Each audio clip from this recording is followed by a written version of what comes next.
very much for taking my questions. So the Trump administration has made some very positive regulatory changes for Bitcoin.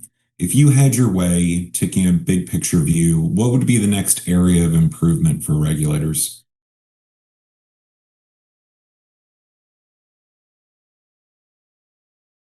Yeah, my opinion is it would be beneficial to the market if they nail down the digital assets taxonomy. You know, under what circumstances can you tokenize a security? What's a digital security?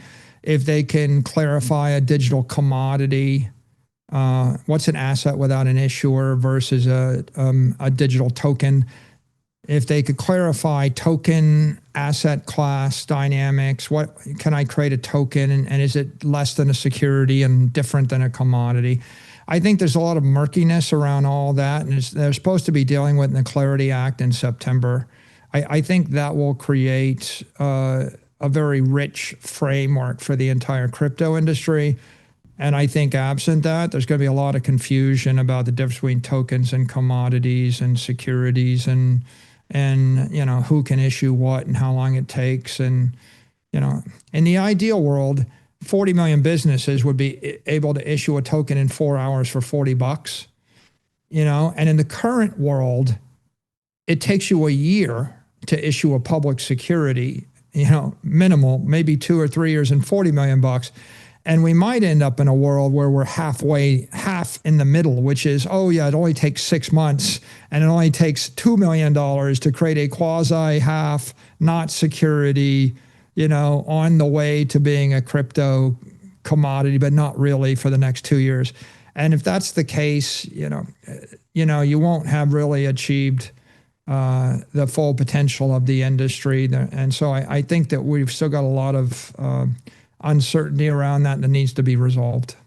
Yeah, great. Thanks. And then just as a quick follow-up, you've had some very successful offerings this year. Could you share any kind of feedback that you've gotten from the buy side regarding those offerings and what kind of securities could we see the firm offering in the future in addition to the ones already on offer? Phong or Andrew or Sharice, you guys want to start? I can jump in there. I would say that, we launched our first perpetual preferred early this year. And, there was a lot of, I would say, analysis and price discovery and just trying to get an understanding of that innovative instrument. I think ever since then, we've shown a track record of growing demand on every, subsequent IPO. We've seen institutional demand increase deal over deal. We've seen retail demand increase transaction over transaction. We've also seen high net worth individual demand. And so I think what we're doing is we're providing opportunities to different aspects of the market that haven't existed before. And I expect that there'll be more interest. STRC just recently got listed on NASDAQ. I think it's the most innovative treasuries, Bitcoin treasury security out there. I think we'll start to see more retail demand, more institutional demand.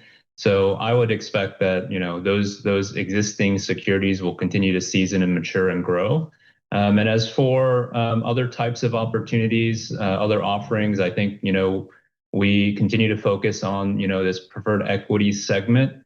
We have opportunities to take our existing type structures and deploy them internationally. That's something we've talked about in the past to different markets and different currencies. And then we're building out a bit of a Bitcoin treasury yield curve. And right now we've got long duration, we got short duration, and as everyone knows, there's maturities everywhere in between. So I think we have a lot of opportunity to grow and potentially explore new areas as well. Great, thanks very much.